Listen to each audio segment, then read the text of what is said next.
Hello! Hi అందరికీ. ఈరోజు మనమైతే ఎగ్ దోస ఎలా చేయాలో చూసేద్దాం. ముందుగా స్టవ్ ఆన్ చేసుకొని దోస పెనాన్ని వేడి చేసుకోవాలి.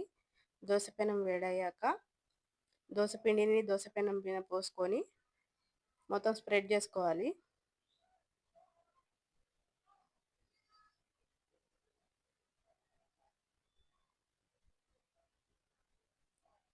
తర్వాత కాస్తంత ఆయిల్ తీసుకొని స్ప్రెడ్ చేసుకోవాలి.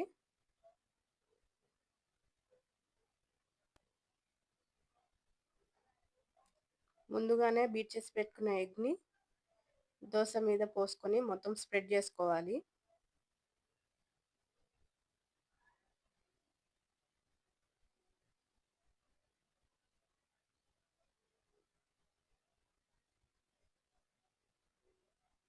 దాని మీద కాస్తంత ఉప్పు,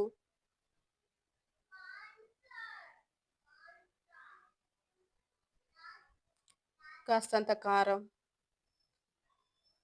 వేసుకోవాలి.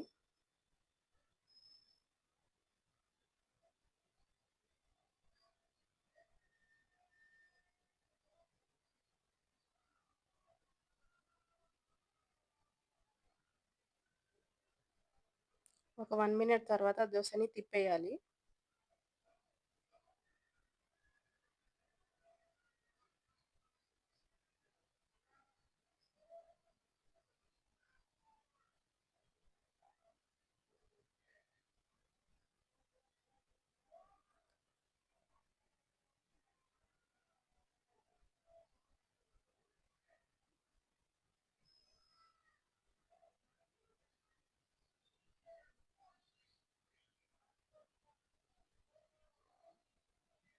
అంతే, ఎంతో simple and tasty egg dosa ready.